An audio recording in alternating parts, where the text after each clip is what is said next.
He invited me in, and then locked the door. It was a cold evening when I got the call. His voice sounded calm, almost too calm, and he said, "Why don't you come over? We need to talk." I hesitated for a moment, not sure what exactly he wanted to say, but curiosity got the better of me.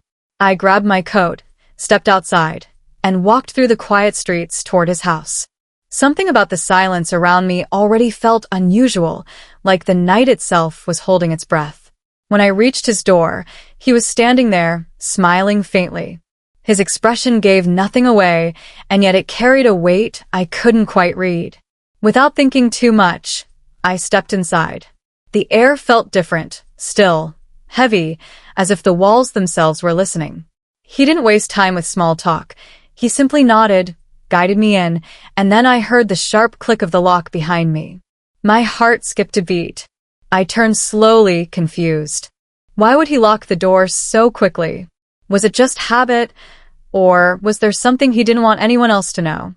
I tried to laugh it off, but the sound of that lock echoed louder in my head than any words he had spoken.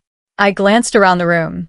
Everything looked normal, too normal, like nothing had been touched in days. He pulled out a chair and motioned for me to sit. My instincts told me to leave, but at the same time, I wanted to know what was really going on. Why had he called me here? Why now?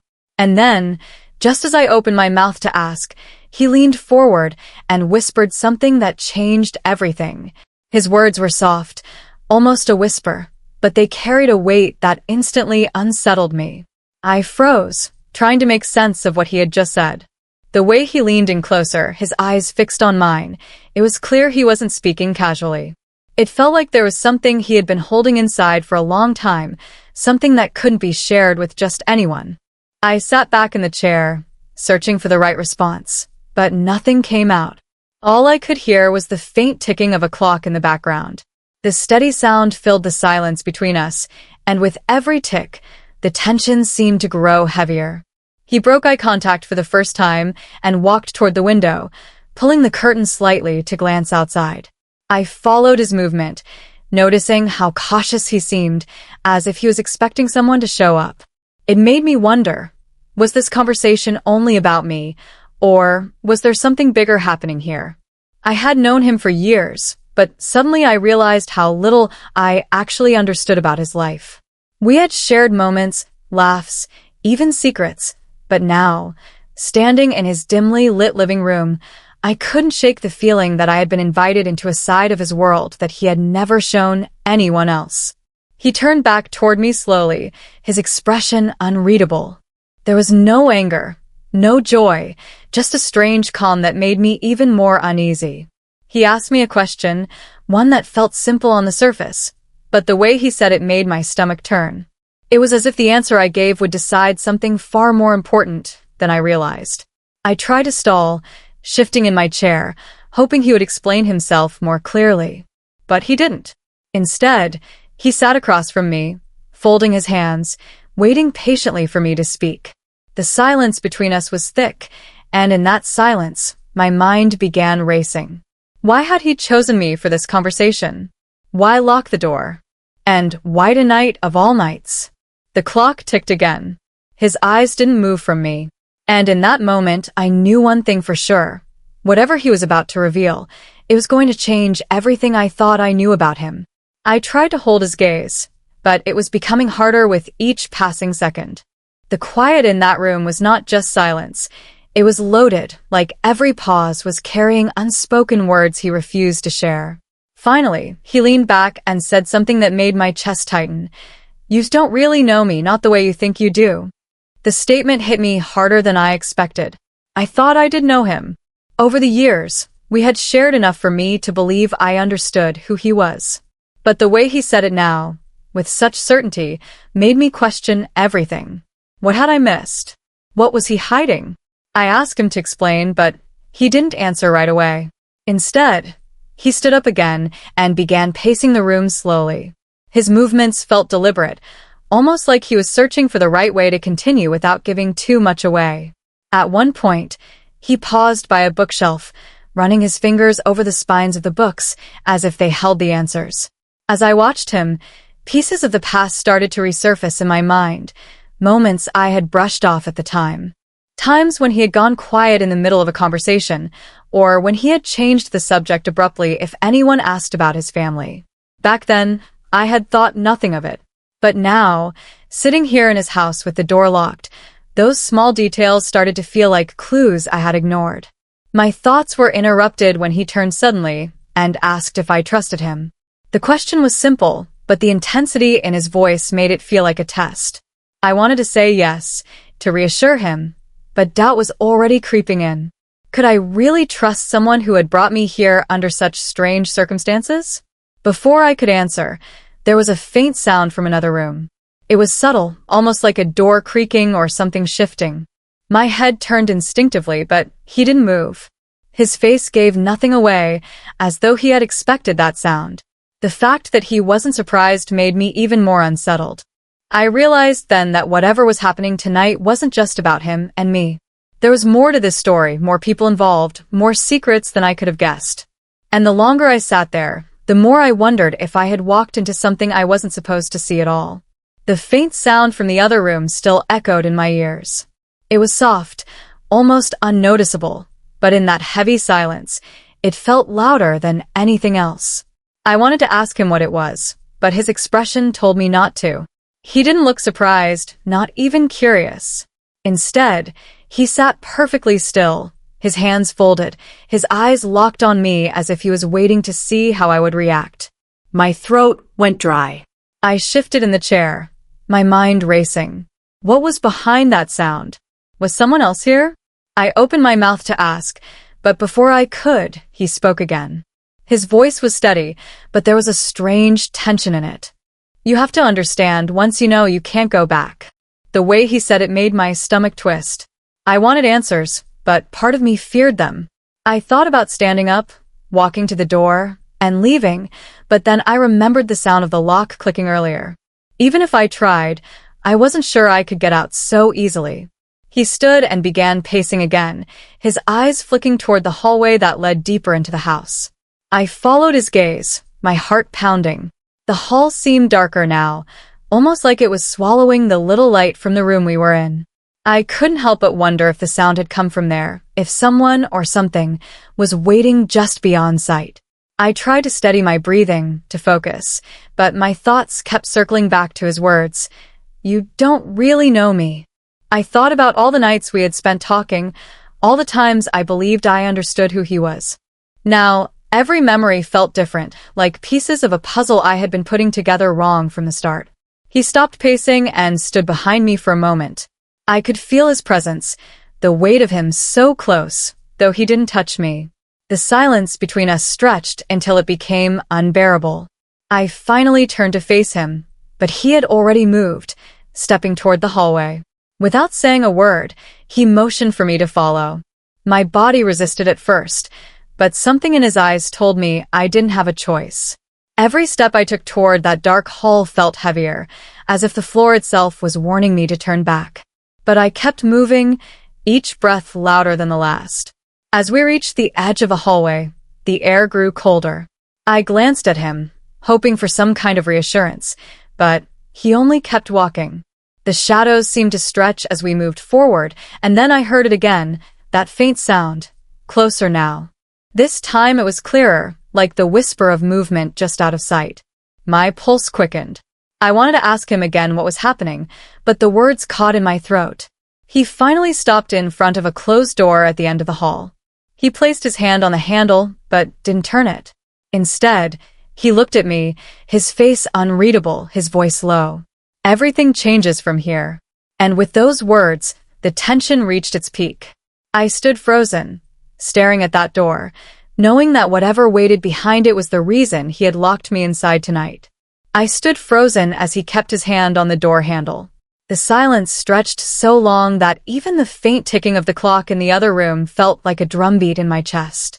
My mind screamed for me to leave, to get out of that house, but my body refused to move.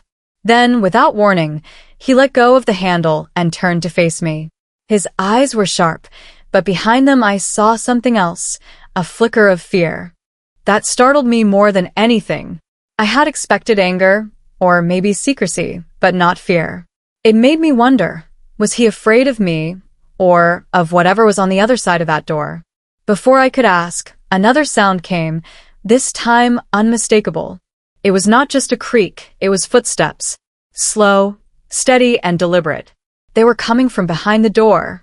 I froze again, and he raised a finger to his lips, signaling me to stay quiet. My heart pounded so hard it drowned out everything else.